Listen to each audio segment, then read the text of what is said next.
الحمد لله وكفى وسلام على عباده الذين اصطفى أما بعد أعوذ بالله من الشيطان الرجيم بسم الله الرحمن الرحيم إن الصلاة تنهى عن الفحشاء والمنكر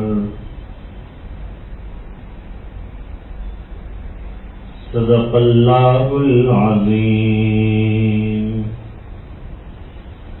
اللهم صل على سيدنا محمد وعلى آل سيدنا محمد وبارك وسلم.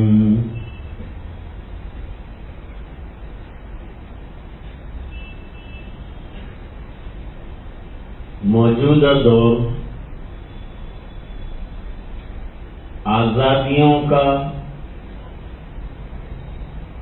فحاشیوں کا، عیش و عشرت کا، برہنگی کا، عریانیت کا دور ہے.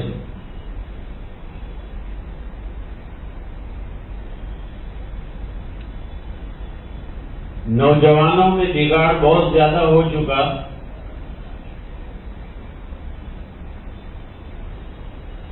بالوں میں کہیں کلر کرتے ہیں، ادھر سے کٹواتے ہیں، ادھر سے کٹواتے ہیں.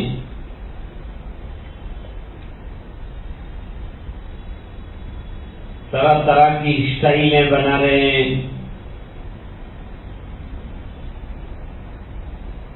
جیم میں جاتے ہیں.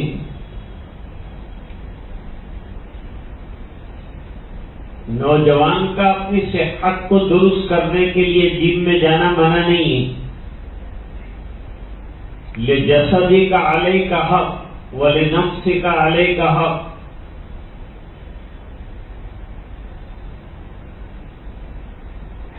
لیکن کیسا لباس پہن کر جاتا ہے؟ عورتوں کے ساتھ تو جم میں نہیں جاتا، موسیقی کے ساتھ تو جم نہیں کرتا، اور مقصد اللہ کا قرب حاصل کرنا ہے تاکہ طاقت حاصل ہو تو عبادت کرے.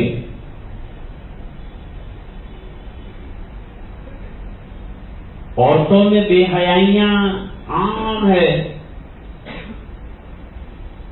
عریانیت اور ننگا پن اور لباس انتہائی طور پر عام ہو گیا ہے. برائے نام لباس پہنا جاتا ہے.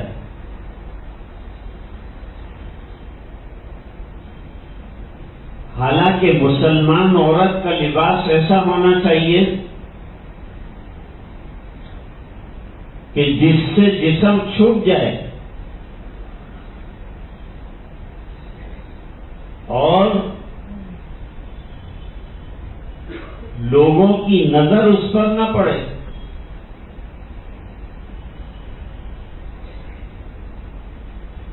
اس وجہ سے عورت کو نماز میں لقمہ دینے کا طریقہ بتایا کہ تصفیق کی جائے، یعنی بائیں ہاتھ کی ہتھیلی پہ اوپر سیدھے ہاتھ کی ہتھیلی کی انگلیاں بجائی جائے تاکہ آواز نہ نکلے. کیونکہ عورت کی آواز بھی ننگاپا ہے. اگرچہ عورت کی آواز سطر میں نہیں آتی، لیکن غیروں سے اس کو چھپانا چاہیے اور احتراز اور پرہیز کرنا چاہیے.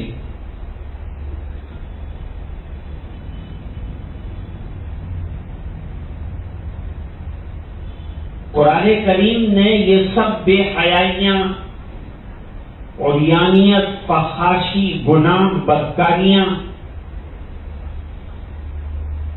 یہ تمام چیزوں کو کنٹرول میں لانے کے لیے ایک چھوٹی سی چیز دی ہے، ایک چھوٹی سی عبادت دی ہے جو بہت بڑی ہے. ہم اس پر توجہ نہیں دیتے. وہ عبادت کو ہم نے عام سمجھ لیا، روٹین کی عبادت سمجھ لیا، حالانکہ اس میں پورے سماج کی اصلاح ہے، پوری قوم کی اصلاح ہے، اور اس کو ذکر اکبر قرار دیا ہے، اور اس کو اللہ کی یاد کرنے کا بہترین ذریعہ قرار دیا ہے. اور جتنا آدمی اللہ کو یاد کرے گا گناہوں سے بچے گا، برائیوں سے نکلے گا، نیکیوں کی طرف آئے گا. اور جتنا نیکیوں سے دور ہوگا شیطان کے قریب ہوگا، اور شیطان کا کام ہے فحشا اور منکرات کے اندر انسان کو مبتلا کر دینا.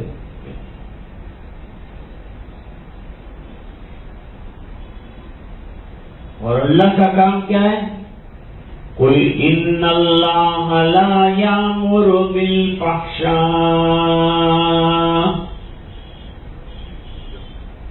اے نبی کہہ دیجئے کہ اللہ تعالی فحشا اور برائیوں کا حکم نہیں دیتے، بلکہ برائیوں کو مٹانے کا حکم دیتے ہیں، اچھائیوں کا حکم دیتے ہیں، نیکیوں کا حکم دیتے ہیں، اعمال صالحہ کا حکم دیتے ہیں، اس پر جنت کا وعدہ فرماتے ہیں، دنیا میں بھی نعمتیں دینے کا وعدہ فرماتے ہیں.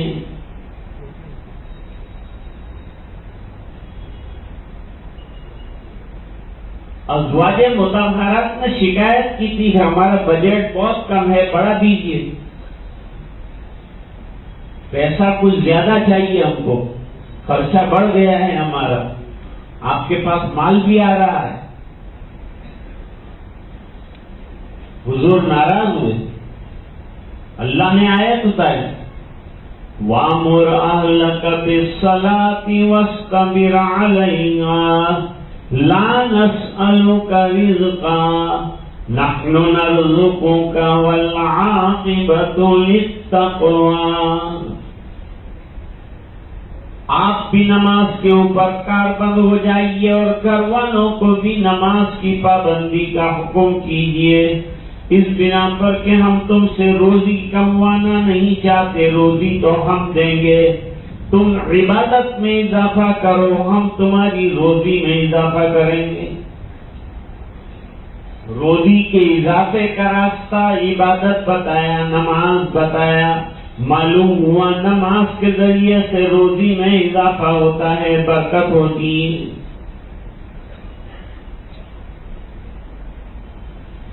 صحابہ کرام کی تعریف کی رجال لا تلہیہم تجارۃ ولا بیع عن ذکر اللہ وإقام الصلاة وإیتاء الزکاۃ. صحابہ کرام کاروبار کرتے ہیں، ڈھیر مال کا لگا ہوا ہوتا ہے، اذان ہوتی ہے فوراً نماز کے لیے مال چھوڑ کر نکل جاتے ہیں. لوگ پوچھتے ہیں مال کی حفاظت کون کرے گا؟ فرمایا جس نے نماز کی حفاظت کے لیے فرمایا وہ مال کی حفاظت بھی کرے گا. جب اس نے بلایا ہے تو اس کی ذمہ داری ہے کہ وہ ہمارے مال کی حفاظت کرے. ہمارا کام تو یہ ہے کہ ہم اس کے احکام کی حفاظت کریں. جب بندہ اللہ کے احکام کی حفاظت کرنے والا بن جاتا ہے تو اللہ تعالیٰ اس کے مددگار بن جاتے ہیں، اس کے مال پر فرشتوں کو بھیج دیتے ہیں اور اللہ تعالیٰ مال کی اور جان کی حفاظت فرماتے ہیں. یہ قاعدہ ہے اللہ کا کہ تم اللہ کے احکام پورے کرو، اللہ کی مدد آئے گی. تم اللہ کے احکام توڑو گے تو اللہ کی پکڑ آئے گی. پکڑ سے بچنا ہے تو پھر عبادت میں لگ جاؤ، مدد چاہیے تو اللہ کے یہاں کام پر آ جاؤ تو اللہ کی مدد آئے گی. آج اللہ کی مدد نہیں آ رہی ہے. اس کی وجہ یہ ہے کہ اللہ کے احکام بہت زیادہ ٹوٹ رہے ہیں. صبح سے آدمی غور کرے رات کو سوتے وقت تک کتنے اللہ کے احکام ہیں, کتنی رسول کی سنتیں ہیں جو تڑاتڑ ٹوٹ رہی. فجر کی نماز اللہ تعالیٰ سے محبت کا امتحان ہے. جو فجر کی نماز نہیں پڑھتا, حدیث میں ہے کہ شیطان اس کی کمر کے پچھلے والے حصے پر 3 گرہیں لگاتا ہے اور اس کو سلا دیتا ہے کہ سو جا, ابھی رات بہت لمبی, آرام کر. لیکن جب یہ بندہ چوکنا ہو کے کھڑا ہوتا ہے تو ایک گرہ کھل جاتا ہے. جب وضو بناتا ہے تو دوسری گرہ کھل جاتی ہے, اور جب اللہ اکبر کہتا ہے تیسری گرہ کھل جاتی ہے. اس کا دل کھل جاتا ہے, اس کا دماغ کھل جاتا ہے, اس کے روزی کے دروازے کھل جاتے ہیں. ایک فجر کی نماز پر اللہ تعالیٰ نے روزی کی برکت کا وعدہ فرمایا ہے, اور جس کی فجر کی نماز آسان ہو گئی اس کے لیے باقی نمازوں کا پڑھنا اللہ تعالیٰ آسان فرما دیتے ہیں.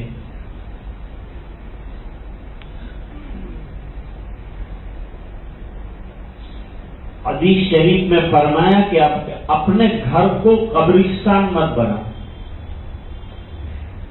یعنی گھروں کے اندر قبریں مت بناؤ. ایک معنی تو یہ ہے جب نماز پڑھو گے تو قبر بیچ میں آڑے آ جائے گی, تو گھر کو قبرستان مت بناؤ, اپنے مردوں کو عام قبرستان کے اندر دفناؤ. دوسرا حکم یہ بیان کیا اور دوسری علت یہ بیان کی کہ گھروں کے اندر نفلی نمازوں کا نظام بناؤ.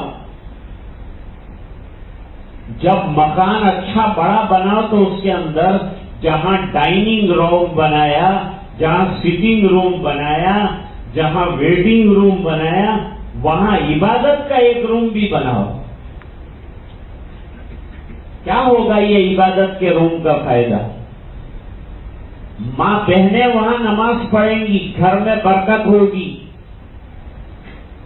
روزی میں برکت ہوگی, کاروبار میں برکت ہوگی, شیاطین بھاگ جائیں گے, برے اثرات ختم ہو جائیں گے, گھر میں نماز کا ماحول بنے گا. اور ضرورت پڑنے پر عورت جو ہے یہ گھر کی مسجد کے اندر اعتکاف کرے گی رمضان کے اندر, تو اعتکاف کا ثواب ملے گا. اور گھر کے مرد بھی فرض اور سنتوں کے علاوہ نفلی نمازیں گھروں کے اندر پڑھیں تاکہ گھر کے اندر برکتوں کا ظہور ہو جائے. آج ہمارے گھر میں برکتیں نہیں ہیں. بہت سے لوگ آ کر اعتراض کرتے ہیں کہ ہمارے گھر میں کوئی برکت نہیں ہے, پیسہ آتا ہے دکھتا نہیں ہے, کہاں چلا جاتا ہے کچھ پتہ نہیں چلتا. آسان راستہ یہ ہے کہ گھر میں 2 کام کرو, گھر میں تلاوت قرآن کریم کرو اور نمازیں پڑھو. آج ہماری خاریاں اور رسوائیاں اور ہماری ذلتیں ختم کرنے کا نہایت آسان راستہ پہلے اختیار کر لو. دوسرا پھر جو لوگ بتاتے ہیں دوسرے راستے اور آئیڈیا, وہ تمام جو ہے اس کو اختیار کرو, لیکن 2 چیزوں کو مضبوطی کے ساتھ لے کر چلو.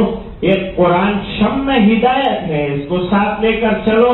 یہ مینار نور ہے, اس کو ساتھ لے کر چلو. اور دوسرے نمبر پر قرآن کریم کے نماز کی پابندی کرو.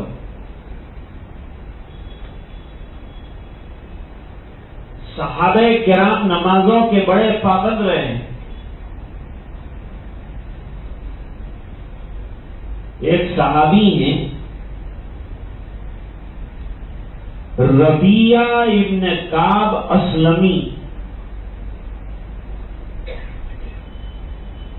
یہ حضور پاک صلی اللہ علیہ وسلم کے تہجد کے وقت کے خادم ہیں.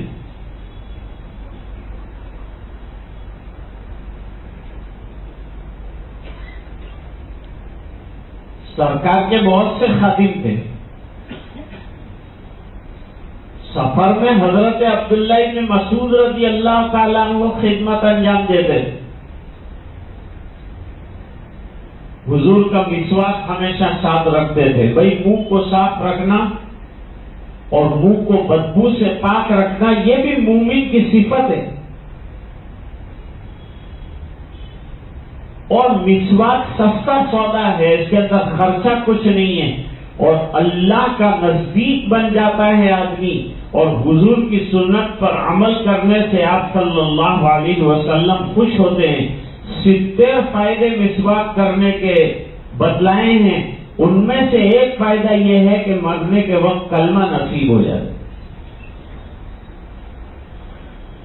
کتنا سستا سودا ہے. اور مسواک مہنگا بھی نہیں. ٹوتھ پیسٹ تو مہنگا بھی ہے. ٹوتھ پیسٹ الگ لاؤ، ٹوتھ برش الگ لاؤ، یہ اچھا وہ اچھا یہ اچھا، کتنی دماغ پاشی کر کے لاتا ہے، خرچے کرتا ہے.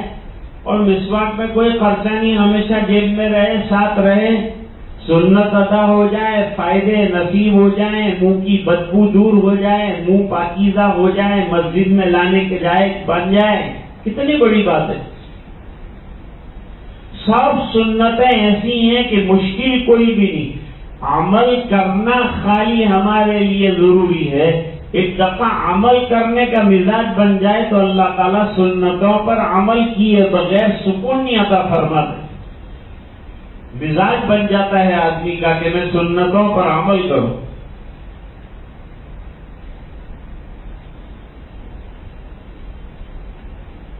تو ربیعہ ابن کعب جو ہیں وہ حضور صلی اللہ علیہ وسلم کے لیے تہجد کے وقت میں مصلی بچھاتے، مسواک لاتے، وضو کا پانی لاتے. وضو کا پانی تو دوسرے حضرات بھی رکھتے تھے. ایک مرتبہ حضرت عبداللہ ابن عباس رضی اللہ تعالیٰ وہ چھوٹے ہیں لیکن دیکھو کیا ماحول بنایا ہے حضور نے مدینہ منورہ کا کہ چھوٹے بچے کو حضور کی تہجد کی نماز دیکھنے کا شوق پیدا ہوا. آج ہم کو امام صاحب کی نماز دیکھنے کا کوئی شوق پیدا نہیں ہوتا. پڑھی اور چلے. کون سی سورت حضرت آپ نے پڑھی، اس کا مطلب کیا ہوتا ہے، ذرا ہم کو سمجھائیے تاکہ ہماری نماز میں چمک پیدا ہو جائے، ہماری نماز میں ذوق پیدا ہو جائے، ذرا پر درد نماز ہماری ہو جائے، بامعنی نماز ہماری ہو جائے.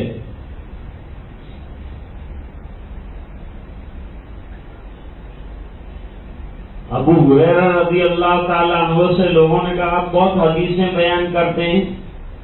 تو ابو ہریرہ نے اس سے کہا کہ کل عشاء کو امام نے کیا پڑھا تھا؟ یاد نہیں ہوں پڑھے ہوئے. مجھے یاد ہے. تیرا عالم یہ ہے کہ کل عشاء میں امام نے کیا پڑھا وہ تجھے یاد نہیں، اور مجھے الحمدللہ حضور نے آج سے 50 سال پہلے کیا فرمایا وہ یاد ہے. اور کل امام نے نماز میں کیا پڑھا وہ بھی یاد ہے. توجہ سے نماز پڑھنی چاہیے، نماز میں متوجہ ہونا چاہیے. کیا پڑھ رہے ہیں امام صاحب اس کی طرف توجہ دینی چاہیے. جب آدمی توجہ دے گا تو نماز میں اس کا دل لگے گا. نماز کے اندر دل لگانے کا بہترین راستہ یہ ہے کہ یہ سوچے کہ یہ میری آخری نماز ہے، شاید اس کے بعد مجھے کوئی اور نماز نہ ملے. تو کیسا توجہ سے پڑھے گا؟ ایسی توجہ سے ہر نماز پڑھے. یہ ہے خشوع والی نماز، اور اس پر اللہ تعالیٰ نے کامیابی کا وعدہ فرمایا، اور کامیابی دنیا میں بھی دیں گے اللہ اور آخرت میں بھی دیں گے. آخرت کی کامیابی اصل کامیابی ہے ایمان والے کے لیے. مومن تلاش کرتا ہے کہ آخرت میں کامیاب ہو جائے، لیکن اگر وہ نمازوں کی پابندی کر لیتا ہے، وہ وظائف کی پابندی کر لیتا ہے، تو اس کی برکتوں سے دنیا میں بھی محروم نہیں ہوتا.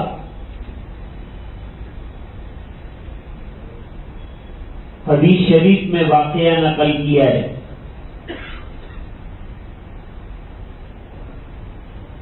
حضور صلی اللہ علیہ وسلم کے پاس غلام آئے دو.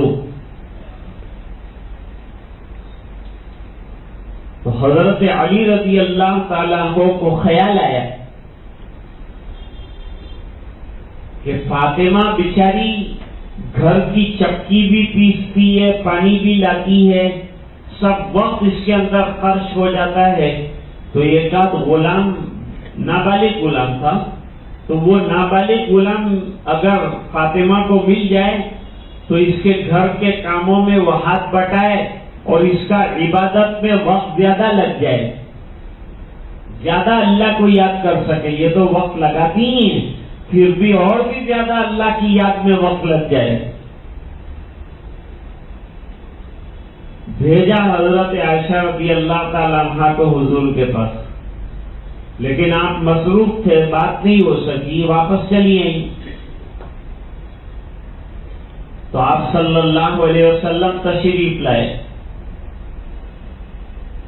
کیا بات ہے عائشہ، کیسے آنا ہوا تھا؟ پورا واقعہ ذکر کیا، اپنے ہاتھ بتائے، اپنی گردن بتائی. آپ صلی اللہ علیہ وسلم نے فرمایا کہ وہ غلام مجھے فلان بچے جن کے والد جو ہیں بدر میں شہید ہو گئے ان کو دینا ہے، تو تم کو غلام نہیں دینا ہے. کوئی بات نہیں ابا، غلام نہیں دیتے، کوئی بات نہیں، منظور ہے مجھے، لیکن کچھ تو دیجیے. کا دوں گا، میں تجھے آخرت کے خادم دیتا ہوں. دنیا کے خادم کے بغیر تو دنیا چل جاتی ہے، زندگی گزر جاتی ہے، لیکن آخرت کا خادم مل جائے وہاں بیڑے پار ہو جائیں گے. ایک ایک سبحان اللہ پر اللہ درجہ عطا فرمائیں گے، مرتبے دیں گے، مقام دیں گے. تو آخرت کا خادم دوں تجھے؟ جی ابا دے دیجیے. آج کی لڑکی ہوتی تو ناراض ہوتی کہ وظیفہ تو وہ آئے پر وظیفہ، ضرورت پوری کرو نہیں مانی. لیکن بیٹی کتنی نیک ہے کہ باپ نے کہا کہ میں وظیفہ دیتا ہوں، کا دے دیجیے ابا جان، وظیفہ دے دیجیے. آپ خادم دیتے تو خادم سے راضی، اور آپ وظیفہ دیں تو وظیفے سے راضی، اور آپ کچھ نہ دیں تب بھی راضی. وظیفہ بتایا، اس کو تسبیح فاطمہ کہتے ہیں کہ رات کو سونے سے پہلے سبحان اللہ 33 مرتبہ، الحمدللہ 33 مرتبہ اور اللہ اکبر 34 مرتبہ پڑھ لیا کر. بیٹی جب یہ پڑھ لے گی تو یہ پڑھنے کی وجہ سے اللہ تعالی جنت میں تو تجھے اونچے مقام دے گا، لیکن دنیا میں تیری تکان دور ہو جائے گی. دیکھو دنیا کا بھی فائدہ بتایا،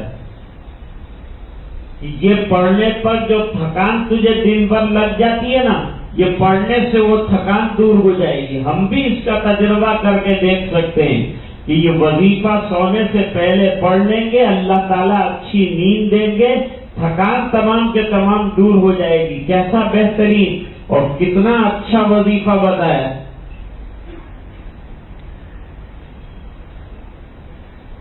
10 سال کی عمر ہے حضرت عبداللہ ابن عباس رضی اللہ تعالیٰ عنہما کی، لیکن مدینے کا ماحول ایسا بنایا ہے سرکار نے کہ 10 سال کا بچہ تہجد پڑھنے کا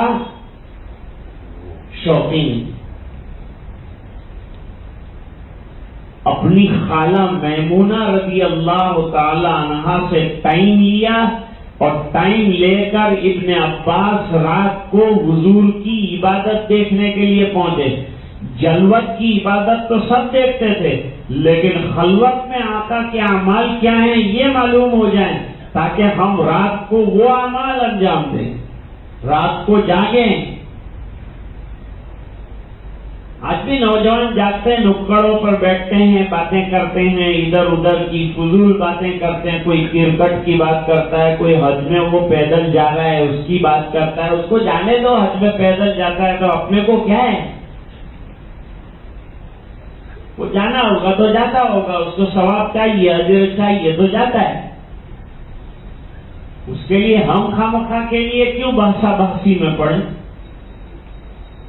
کوئی ہمالیہ پہ جاتا ہے، کوئی کہاں جاتا ہے، کوئی کہاں جاتا ہے، یہ بیچارہ مکے جاتا ہے. جانے دو، اچھا کام کرتا ہے. اب اس کے اوپر یہاں فتوی بازی کرنا اور ادھر ادھر کی باتیں کرنا چھوڑو، کوئی فائدہ نہیں ہے اس کا.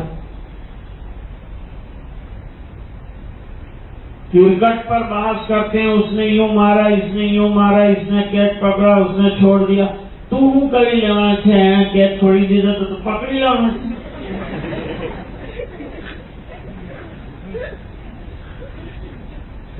نہیں پکڑی بھی لے تو کنے ہو لڑ لو ہمارے.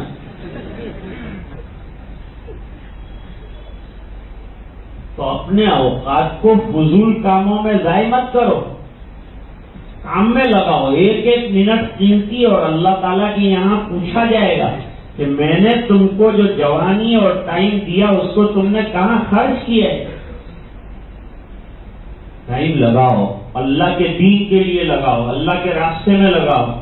وقت اللہ کے دین کے لیے خرچ کرو، تعلیم کرو، کتاب پڑھو، قرآن کی تلاوت کرو. ایک رات طے کرو کہ آج پوری رات قرآن پڑھیں گے. ہے ایسے کوئی جوان کہ جو طے کر لیں کہ آج پوری رات تہجد پڑھے گا؟ جو سب سے زیادہ تہجد پڑھے گا اس کو 1,00,000 روپیہ انعام. ایسے پروگرام بناؤ، مجاہدے والے بناؤ، اللہ کے دین کے لیے محنت کرنے والے بناؤ. ابن عباس گئے، رات جاگے، اور حضور جب استنجا سے فارغ ہوئے تو پانی وضو کا رکھ دیا. حضور نے کہا کس نے یہ پانی رکھا؟ تو وہ ننھے ابن عباس نے، اتنے چھوٹی عمر میں اتنا ادب. ارے مدینے میں رہے گا نہیں تو ادب نہیں آئے گا تو کیا آئے گا؟ مدینہ ادب کی بستی ہے، بچوں میں بھی ادب اور بڑوں میں بھی ادب. بڑے بھی جانتے ہیں ادب کس کو کہتے ہیں، اور چھوٹا بھی جانتا ہے کہ ادب یہ ہے کہ ابھی استنجا سے فارغ ہوں گے تو وضو کی ضرورت پڑے گی، لہذا پانی رکھا جائے. لو ادب کرنے پر دعا مل گئی. اللہ والوں کا ادب کرنے پر دعائیں ملتی ہیں، اور دعا سے دنیا اور آخرت کے بیڑے پار ہوتے ہیں. حضور نے دعا فرمایا اللہ اس کو کتاب کا علم عطا فرما، اس کو حکمت کا علم عطا فرما. اللہ تعالیٰ نے ابن عباس کو قرآن کا بہت بڑا محقق اور مفسر بنایا. پھر انہوں نے نماز کا طریقہ سیکھا،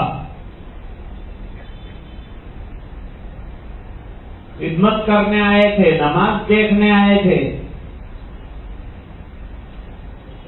آج ہے کوئی جو کسی کی تہجد دیکھنے آتا ہو،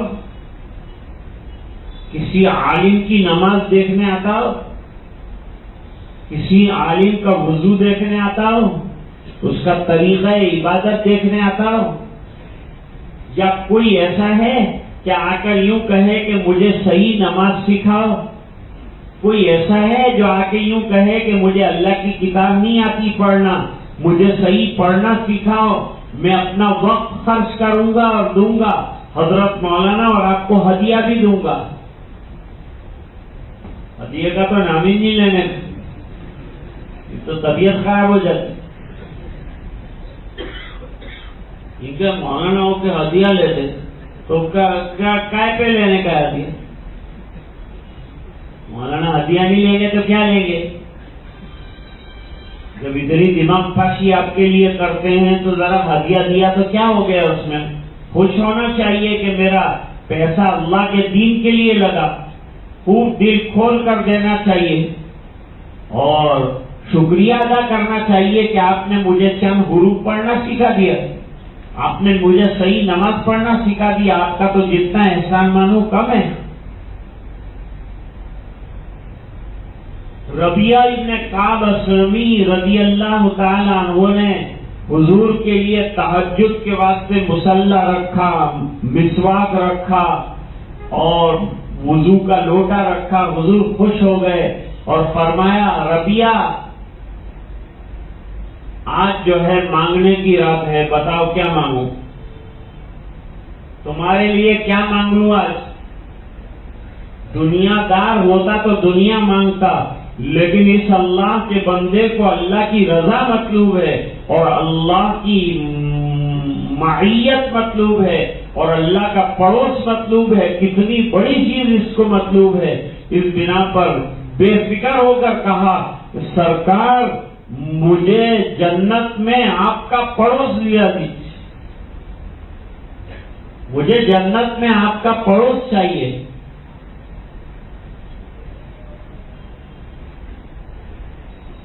یہ نہیں کہا کہ امریکہ کے اندر مجھے نوکری اور جاب چاہیے، اور یہ بھی نہیں کہا کہ کینیڈا کا ویزا دلوا دیجیے۔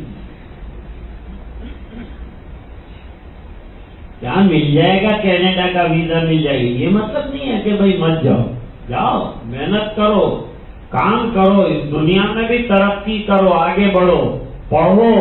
اسلام کسی کو پڑھنے سے، ترقی کرنے سے، ایڈوانس نالج لینے سے منع نہیں کرتا۔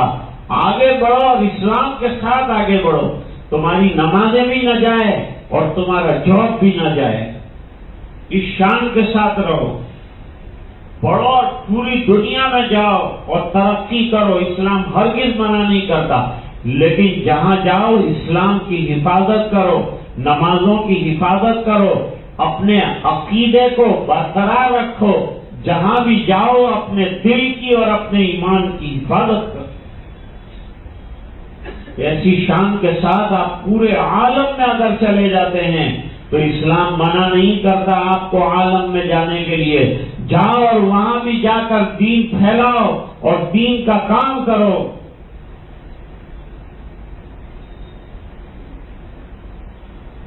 حضور پاک صلی اللہ علیہ وسلم نے فرمایا کچھ اور مانگو، تم نے بڑی چیز مانگی۔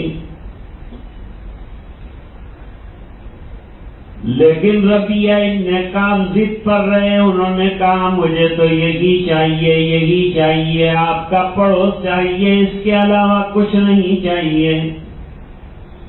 سرکار جنت میں آپ کی معیت نصیب ہو جائے، پڑوس اچھا تو تمام کام اچھا، دنیا میں بھی پڑوسی اچھا تو تمہارا گھر جہنم ہے، اور پڑوسی برا ہے تمہارا گھر جہنم ہے۔ اس لیے پڑوسیوں کے بڑے حقوق بیان فرمائے نبی کریم صلی اللہ علیہ وسلم نے کہ شوربہ بھی بناؤ تو پانی زیادہ کر دو تاکہ ایک پیالہ اپنے پڑوسی کو بھی دے سکو، آپس میں محبتیں پیدا ہو جائے پڑوسیوں کے ساتھ۔ اور جبریل علیہ السلام نے پڑوسیوں کے بارے میں اتنی تلقین فرمائی کہ جبریل علیہ السلام کی تلقین سے سرکار یہ سمجھے کہ پڑوسی کو میراث میں حقدار بنا دیں گے۔ پڑوسی کا اتنا بڑا حق ہے۔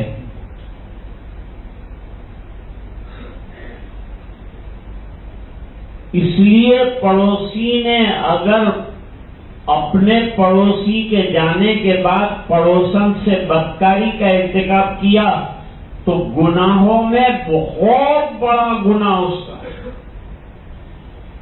اللہ کے ساتھ شریک کرنا بڑا گناہ ہے، اور اس کے بعد پڑوسن کے ساتھ بدکاری کرنا، کیونکہ پڑوسی گیا تو تم پر بھروسہ کر کے گیا ہے کہ یہ میری بیوی کی نگہداشت کرے گا، حفاظت کرے گا، اور اس میں خیانت کر دی تو یہ بہت بڑا گناہگار ہے۔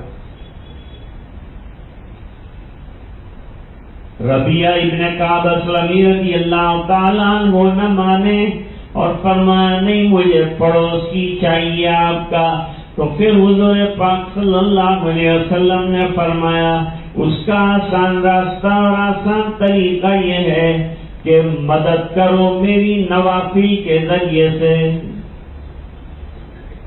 یہ نہیں کہا کہ ہاں تم کو پڑوس مل جائے گا، یوں کہا میں اللہ سے درخواست کروں گا کہ تمہیں میرا پڑوس نصیب ہو، لیکن تم کو پڑوس حاصل کرنے کے لیے نمازوں کے ذریعے سے محنت کرنی پڑے گی. معلوم ہوا نمازیں اللہ کا پڑوس عطا فرماتی ہیں، نمازیں اللہ کے رسول کی معیت نصیب فرماتی ہے، نماز اللہ کے رسول کی رضا نصیب فرماتی ہے. نماز جو ہے اللہ تعالی کی طرف سے ملنے والی روزی میں برکت عطا فرماتی. حدیث پاک میں فرمایا جو پنجگانہ نمازیں با جماعت ادا کرتا ہے اسے مسلمان ہونے کی گواہی دو اور اسے یہ بشارت دو کہ اس کے دانے ہاتھ میں اعمال نامہ دیا جائے گا، اس کی روزی کے اندر اللہ تعالی برکت دے دیں گے اور اللہ تعالی بے حساب جنت کے اندر داخلہ عطا فرمائیں گے اور اللہ تعالیٰ اس کی قبر کو تا حد نظر وسیع فرما دیں گے. کتنی برکتیں نماز کے اندر اللہ تعالیٰ نے رکھی ہے. میں نے جو آیت آپ کے سامنے پڑھی ہے، آج دنیا میں جو ایک وبال مچا ہوا ہے ننگے پن کا، عریانیت کا، حیوانیت کا، اس کا بہترین علاج ایک ہی لکیر کے اندر بیان فرمایا قرآن کریم نے. اللہ تعالیٰ فرماتے ہیں ان الصلاۃ تنہی عن الفحشاء والمنکر. اگر نماز پابندی کے ساتھ بجا لائی جائے تو یہ تمہیں فحشا یعنی کھلم کھلا بے حیائی کے کاموں سے روکتا ہے اور برے کاموں سے بچاتا ہے. جب نماز زندگیوں کے اندر آ جائے گی تو برائیاں آہستہ آہستہ ختم ہو جائیں گی، اچھائیاں آ جائے گی. اس بنا پر نماز اللہ کا بہترین ذکر ہے. اللہ تعالیٰ فرماتے ہیں وَأَقِمِ الصَّلَاةَ لِذِكْرِي، میری یاد کے لیے نماز قائم کرو. فرماتے وَلَذِكْرُ اللَّهِ أَكْبَرُ، نماز یہ اللہ کا بہت بڑا ذکر ہے. اس بنا پر آج اگر سروے کیا جائے تو سب سے بڑی کمی اگر عبادات میں نظر آتی ہے تو ہمیں نماز میں نظر آتی ہے. صبح میں ہمارا سروے کیا جائے کتنے کم لوگ نماز میں آتے ہیں، عشاء میں سروے کیا جائے کتنے کم لوگ نماز میں آتے ہیں. اگر 100% ہم نماز میں آنے والے بن جائیں تو اللہ تعالی ہمارے مسائل کا حل فرمانے کا وعدہ فرماتے ہیں. تم میرے بن جاؤ میں تمہارے مسائل کو حل کر دوں گا. اللہ فرماتے ہیں وَمَن يَتَّقِ اللَّهَ يَجْعَل لَّهُ مَخْرَجًا، جو اللہ کا ڈر اختیار کرے گا اور اللہ کا ڈر آیا تو نماز آ جائے گی، نماز کی پابندی آ جائے گی. جو اللہ سے ڈرنے والا ہے وہ نماز پڑھنے والا ہے. وَمَن يَتَّقِ اللَّهَ يَجْعَل لَّهُ مَخْرَجًا وَيَرْزُقْهُ مِنْ حَيْثُ لَا يَحْتَسِبُ، اور ایسی جگہ سے متقی کو روزی عطا کرتے ہیں کہ گمان بھی نہیں ہوتا کہ یہاں سے روزی ملے گی. وَمَن يَتَّقِ اللَّهَ يَجْعَل لَّهُ مَخْرَجًا وَيَرْزُقْهُ مِنْ حَيْثُ لَا يَحْتَسِبُ وَمَن يَتَوَكَّلْ عَلَى اللَّهِ فَهُوَ حَسْبُهُ، جو اللہ کی ذات پر بھروسہ کرے، اسباب کی لائن سے محنت کرنے کے بعد اللہ کی ذات پر اعتماد کرے، اللہ اس کے لیے کافی ہو جائیں گے. وہ تنہا تنہا کافی ہے. پوری دنیا ایک طرف ہو جائے، ایک طرف اللہ ہو جائے، بیڑا اس کا پار ہوگا جس کی طرف اللہ ہے. پوری دنیا ایک طرف ہو جائے لیکن اللہ اس سے ناراض ہو جائے، پوری دنیا مل کر اس کو کامیاب نہیں کر سکتی. آج سب سے زیادہ ضرورت ہے اس بات کی کہ ماں بہنیں گھروں کے اندر نماز کی پابندی کرنے والی بن جائیں. جیسے ہی اذان ہو جائے نماز پڑھنے کے لائق ہوں، تمام کاموں کو چھوڑ کر نماز کی پابندی کریں.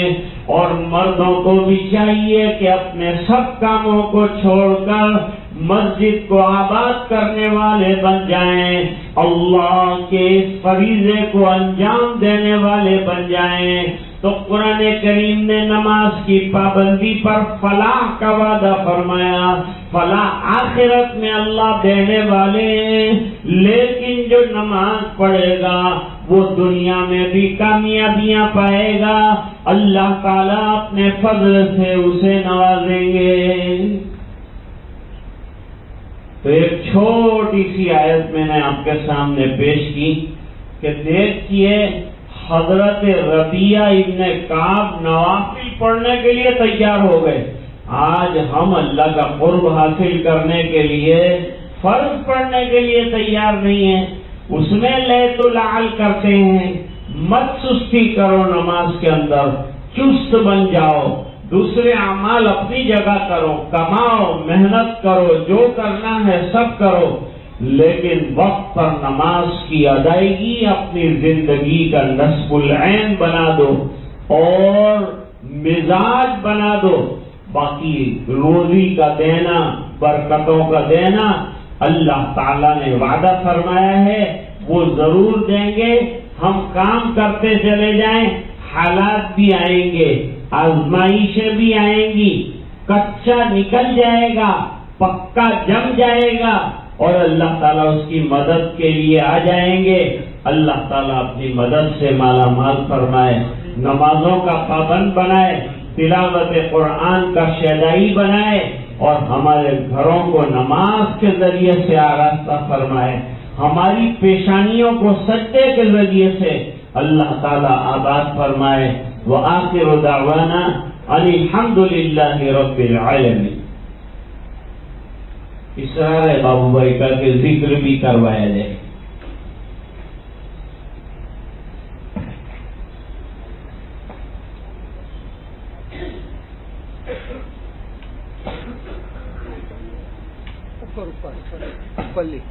ہاں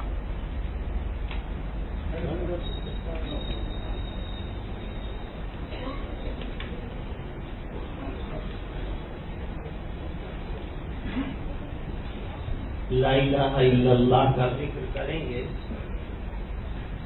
اور پھر 2 منٹ کے لیے مراقبہ کیا جائے گا.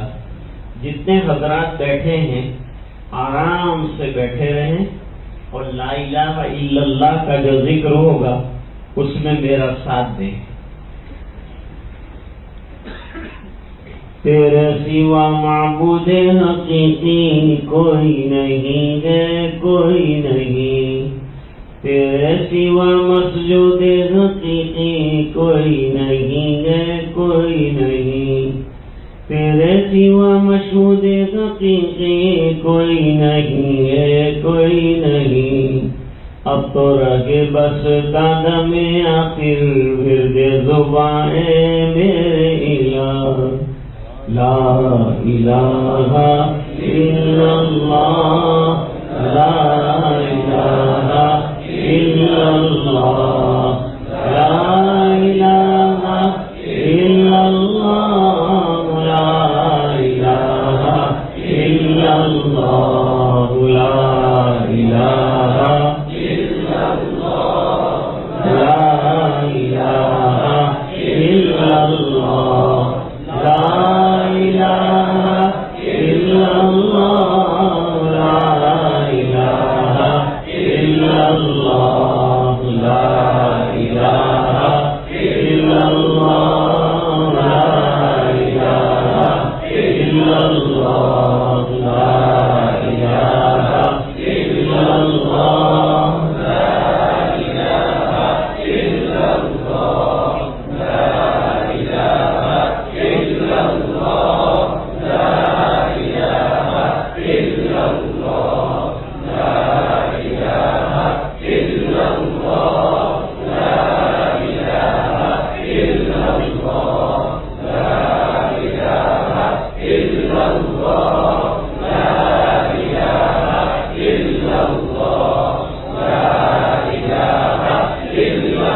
صلی اللہ تعالی علیہ وعلی آلہ واصحابہ وازواجہ وبارک وسلم تسلیما کثیرا کثیرا کثیرا۔ مراقبہ کریں گے۔ مراقبہ اللہ کی رحمت کے انتظار میں، اللہ کے دھیان میں بیٹھنے کا نام ہے۔ ہم لوگ جیسے دکان پر کسی گراہک کے انتظار میں بیٹھتے ہیں، یہاں اللہ کے گھر میں اللہ کی رحمت کے انتظار میں بیٹھنا ہے۔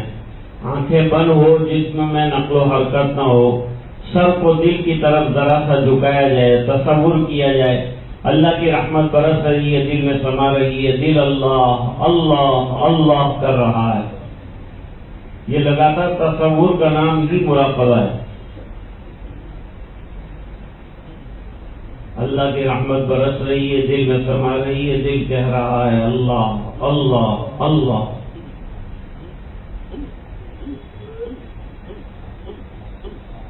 عزیزو دوستو یارو، یہ دنیا دار فانی ہے، دل سے مت لگاؤ تم لحد میں جا بنانی ہے۔ تو آیا بغیر طاعت پسا لذات دنیا میں،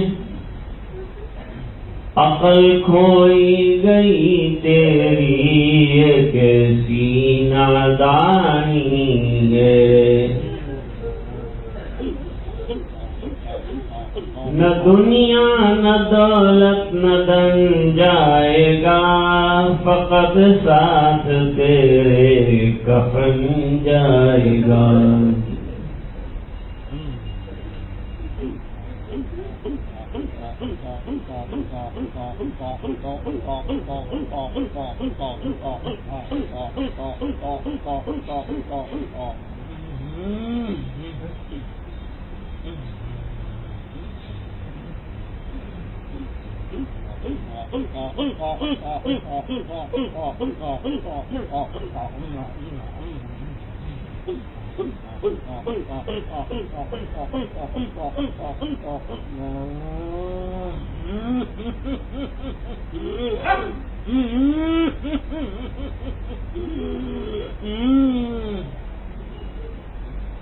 لا الہ الا اللہ محمد رسول اللہ صلی اللہ علیہ وسلم۔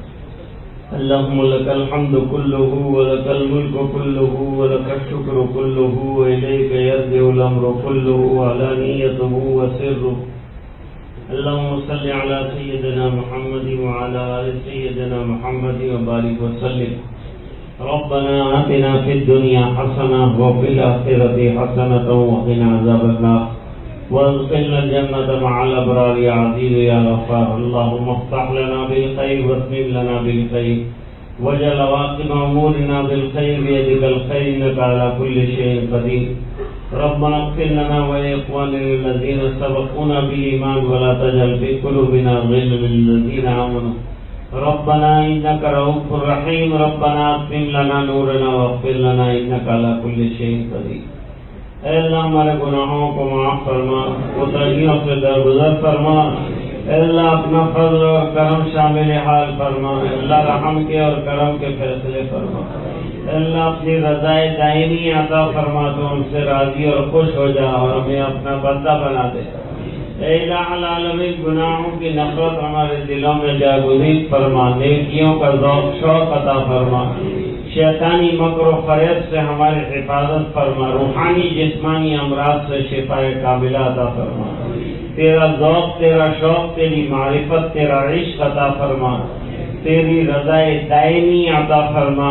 اے اللہ تو اپنا سچا بندہ ہمیں بنا، اے اللہ اپنی بارگاہ میں ہماری ٹوٹی پھوٹی عبادات قبول فرما، تیرا نام لینا منظور فرما۔ اے اللہ ہمارے دلوں کو جاری فرما، اے اللہ ہمارے قلوب کو تیرے ذکر والا بنا دے، تیری یادوں والا بنا دے، غفلت والی زندگی سے اللہ حفاظت فرما۔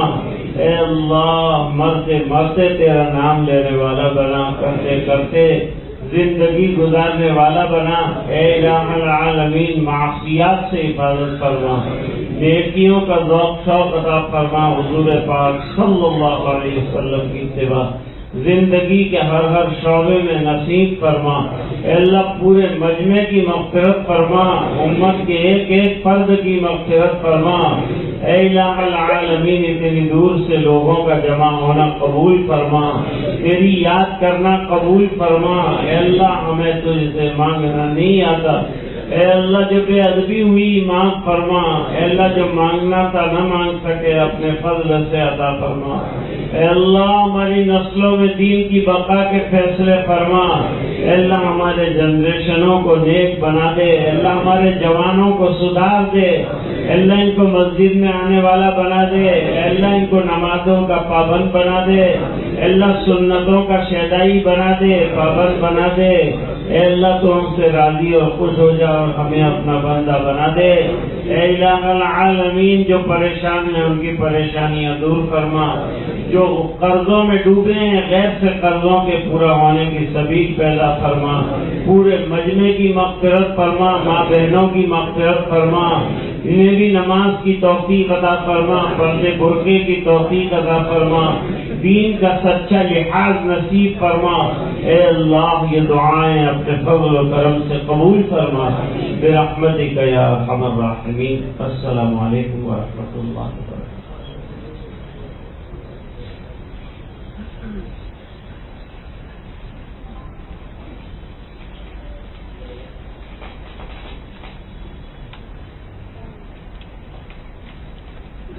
جزاکم اللہ، حضرت والا کے بے حد شکر گزار ہیں۔ حضرت نے باوجود درس تدریس کی مشغولی کے حضرت نے وقت دیا، جزاکم اللہ۔